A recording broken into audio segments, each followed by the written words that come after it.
কালকে কিন্তু প্রত্যেকটা নেয়ামতের হিসাব দিতে হবে,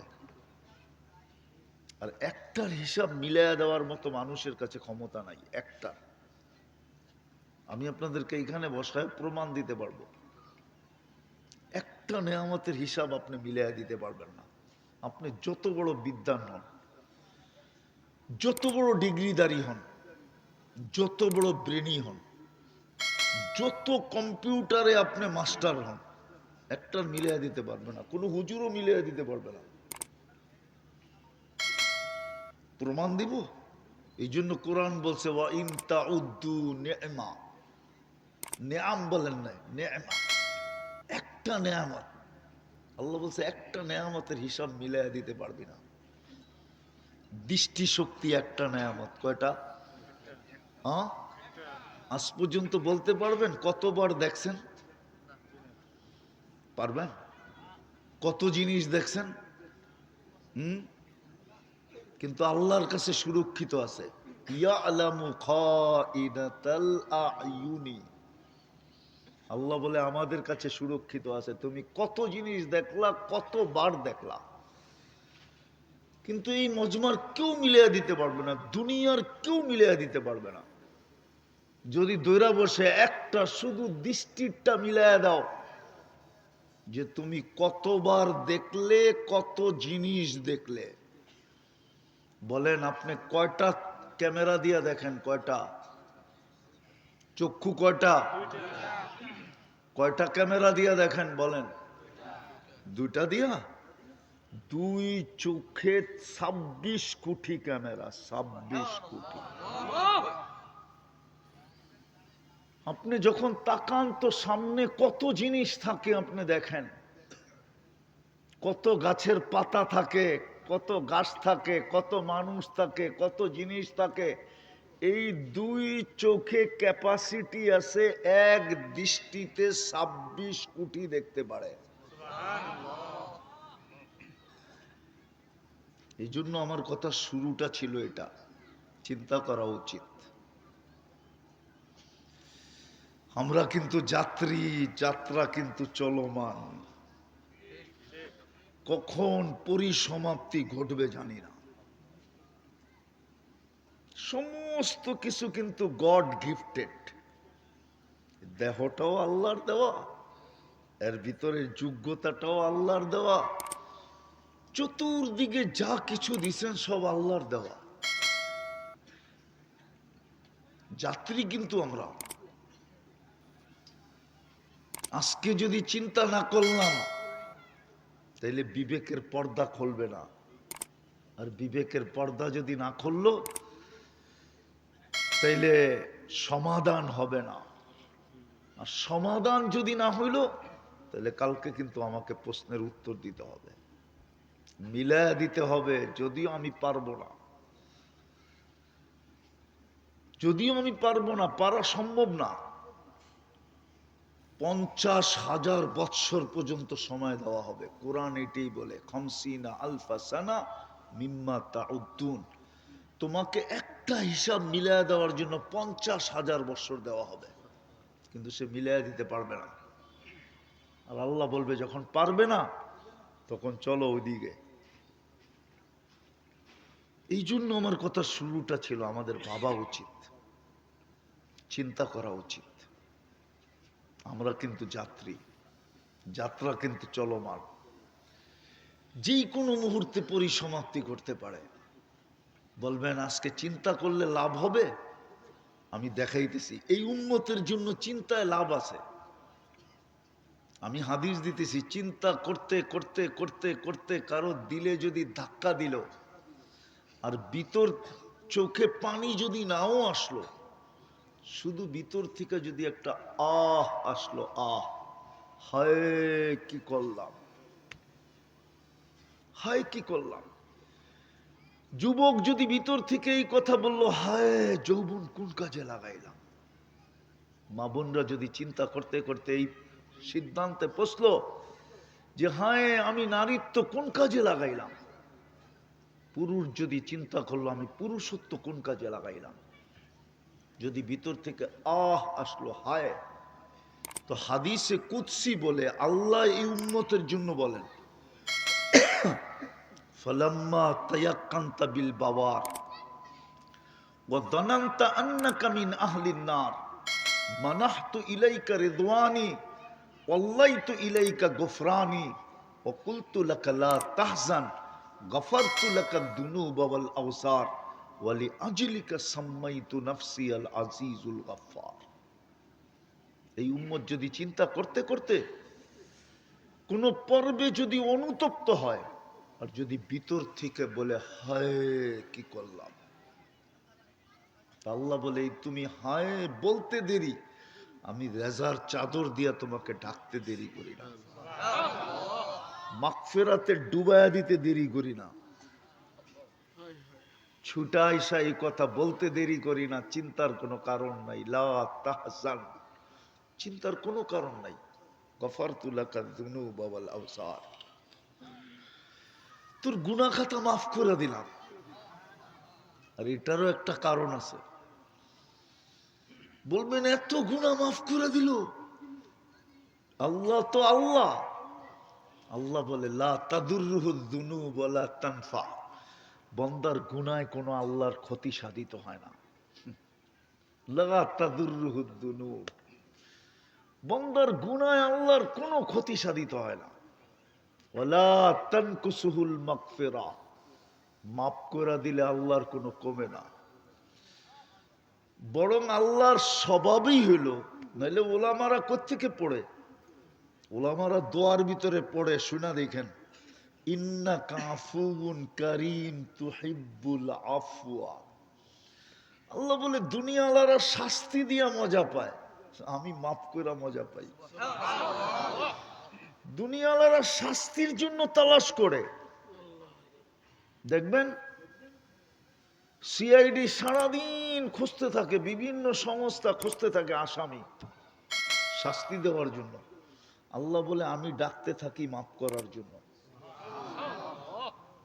তোমাদের শাস্তি দেওয়া স্বভাব, আমার মাফ করা স্বভাব। তোমাদের শাস্তি দেওয়া ক্রেডিট, আমার মাফ করা ক্রেডিট। তোমরা শাস্তি দিয়ে মজা পাও, আমি মাফ করে মজা পাই। তোমরা শাস্তি দেওয়া ভালোবাসো, আমি মাফ করা ভালোবাসি। বিদা আমি কিন্তু শেষ জায়গায় চলে আসছি। যদিও ডাক্তার আমাকে এখনো অনুমতি দেয় নাই। আমি গত 28 তারিখে আমার রাত্রে রিং পড়ানো হয়েছে, এখনো 28 তারিখে 1 মাস হয় নাই। কিন্তু করণীয় কি? মাদ্রাসার দিকে তাকা। সবাইকে তো মাদ্রাসা বুঝাইতে পারবে না যে এই অবস্থা। এই জন্য আমি কিন্তু কথার শেষ জায়গায় চলে আসছি। আমাদের চিন্তা করা উচিত, যাত্রী হিসাবে চিন্তা করা উচিত। নাইলে কিন্তু দুনিয়ায় যা পাইলাম পাইলাম। কোরআন এটার দিকে ইঙ্গিত দিছে, আর রাদিতুম বিল হায়াতিদ দুনিয়া। দুনিয়ায় পাইলি বা কতটুকু পাইলে? আজকে একটা কথা চিন্তা করেন আপনারা, আমি আপনাদেরকে যুক্তি দিয়ে বুঝাইতে চাইতেছি। এই দুনিয়াটা, আমাদের যে দুনিয়ার ফুটবলটা আছে না, এটা মাত্র 24,000 মাইল। যেদিক দিয়ে মাপবেন কত কত, যার ভিতরে 67 ভাগ হলো পানি, 33 ভাগ হলো স্থল। এটা বন্টিত হলো বর্তমানে ভাগ 850 কোটি মানুষের ভিতরে। কত? এবার বাড়িতে যায় যদি অঙ্ক জানেন, তাহলে হিসাব করে দেখেন যে আপনার ভাগে কতটুকু পড়লো। আরেকটা হাদিস দিমু একটা। আল্লাহ বলতেছেন আমাদের নবীজির মাধ্যমে, লাউ কানাতিদ দুনিয়া ইনদাল্লাহি তা'দিলু জানাহা বাউদা। মিশকাত শরীফে আছে। যদি দুনিয়াটা আল্লাহর কাছে সমগ্র সম্পদ সহ মশার ডানার সমান দাম হইতো, মা সাকা সুরবাতা মা, তাহলে কোন কাফেরকে, বেদিনকে, আল্লাহ দ্রোহীকে সব বাদ দিলাম, 5 বেলা যাদেরকে আল্লাহ স্বয়ং নিজে ডাকে আর 90 ভাগ আসে না। কাফেরদেরকে তো আল্লাহ ডাকেনি না, ডাকেন? কি বলে ওলামা ইকরাম, কি বলে ডাকে? 5 বেলা তো আমাদেরকে ডাকেন, ঠিক না? 90% তো মসজিদে আসে না। তাইলে এক ডোক পানি পান করতে দিতেন না। আসেন, মাইনা নিলাম মশার ডানার সমান। দুনিয়াতে মহাদেশ কয়টা? 7টা। প্রথম মশার ডানাটাকে 60 ভাগ করেন, তাহলে আমাদের এশিয়া একটা মহাদেশ, ঠিক না? 7 ভাগের 1টা ভাগ আমরা এশিয়ালারা পাবো, ঠিক না? ভালো মতে কিন্তু এশিয়ালারা পাবো, ঠিক না? 7 ভাগের। আবার এশিয়ার ভিতরে 52টা দেশ। যেই এশিয়া 1 ভাগ পাইল 7 ভাগের, ওটাকে আবার 52টা ভাগ করতে হবে, কেননা এশিয়ায় 52টা দেশ। জানি না এখন আরো 2-1টা বাড়ছে কিনা, কিন্তু অনেকদিন আগের কথা বলতেছি, 52টা দেশ হলো এশিয়া মহাদেশে। তাইলে 7 ভাগের 1 ভাগ পাইল এশিয়া, ওটাকে ভাগ করতে হবে 52টা, ঠিক না? কিসের ডানা? ওই 7 ভাগের 1 ভাগকে আবার 52 ভাগ করার পরে 1টা ভাগ পাবে বাংলাদেশ, ঠিক না? এখানের জনসংখ্যা কত? 20 কোটি। একটা ডানাকে প্রথম করলো 7 ভাগ, পাইলাম আমরা এশিয়ালারা 1টা ভাগ। আবার ওই 1 ভাগকে করলাম 52 ভাগ, ওটার থেকে পাইলো বাংলাদেশ 1টা ভাগ। ওটাকে আবার যদি 20 কোটি ভাগ করেন, তাহলে আপনি কি পাইলেন বলেন? কি পাইলেন? কোরআন তো এটাই বুঝাইতেছে, আর রাদিতুম বিল হায়াতিদ দুনিয়া। তুই এতটুক নিয়ে খুশি হয়ে গেলি কি কইরা? এতটুক নিয়ে তুই ভুলে গেলি কি কইরা যে চিন্তা করা দরকার ছিল যে আমি যাত্রী, 24 ঘন্টা বুক করি যাত্রা। বলেন এখানে কে আছে 24 ঘন্টা 100 বার আল্লাহ বলে? বলেন 100 বার যে আল্লাহ বলতে পারি না, এই জন্য ডেলি একবার মাপ চায় যে আল্লাহ আমি পারি না, মাফ করে দেন। কে আছে এরকম অভ্যস্ত? নাই তো। আমার যুক্তি আপনার লাগে কিনা দেখেন। উচিত তো ছিল চিন্তা করা, উচিত তো ছিল চিন্তা করা। তাইলে আমি তো দেখাইলাম, হইতে পারতো চিন্তা আমার চোখে কখনো না কখনো পানি নিয়ে আসতো যে হায় আমি তো কিছুই করতে পারলাম না। হয়তো চোখের কোনায় পানি উদিত করে দিত, লজ্জার পানি আমার চোখের কোনায় উদিত হইতো। তাইলে হয়তো হিন্দির একটা প্রবাদ বাক্য হলেও সত্য হইতো। হিন্দিতে প্রবাদ বাক্য আছে, নাদামত কি আঁসু গুনাহোं को ধুল देते हैं। অনুশোচনার, অনুতপ্তের পানি চোখের কোনায় উদিত হইতে দেরি, তোমার গুনাহ ধুয়া যাইতে দেরি হয় না। ছিল তো প্রবাদ বাক্য, আর প্রবাদ বাক্যটা হাদিসের থেকেই ছিল। ওলামা আমার সাথে একমত হবে। অনুতপ্ত হয়ে যদি কেউ চোখের কোনায় একটু পানি উদিত করতে পারে, মাসির মাথা সমান, হাদিসে আছে চক্ষু জাহান্নামের উপরে হারাম। এই ব্যক্তিটাই জাহান্নামের উপরে হারাম, দোজখ নিভা যাবে, ও আর দোজখে যাবে না। তো আমাদের চিন্তা করা উচিত। কথা বাড়াইতে চেতেছি না, চিন্তা করা উচিত আমাদের যে আমি আল্লাহর ভোগ করি কতটুকু, আমি আল্লাহ আল্লাহ করি কতটুকু। কালকে যে আমি প্রশ্নের সম্মুখীন হব, মিলাবো তো মিলাবো কি করে? যার যারটা তার তার মিলিয়ে দিতে হবে, ম্যানেজার ডাকা যাবে না।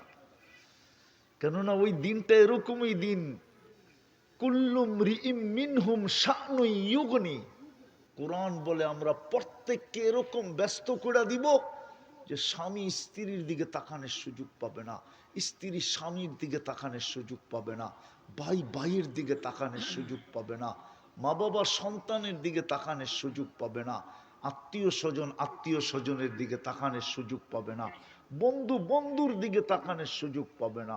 লিকুল্লি ইমরিইম মিনহুম শানুন ইউগনি, আমরা এরকম ব্যস্ত করে দিব। নবীরা পর্যন্ত মা বাবার খোঁজ নেওয়ার সুযোগ পাবে না, নাইলে নাফসি নাফসি কেন বলবে? নাইলে তো মা বাবাই বলতেন, ঠিক না? নাইলে আল্লাহ রসুল এই কথা কেন বলবেন? কাআন্নী আনজুরু মূসা, আমি মূসা আলাইহিস সালামের মতো নবীকে দেখতেছি কিয়ামতের দিন, মুতালাফফিফুন বিউমুদিল আরশ, আরশের খুঁটি ধরে চিৎকার দিতেছে আর বলতেছে, রব্বি আসআলুকা নাফসি ওয়ালা আসআলুকা উম্মি ওয়ালা আসআলুকা উখতি, আমার বোনকেও চাই না, মাকেও চাই না, আমি তো আমাকে চাই।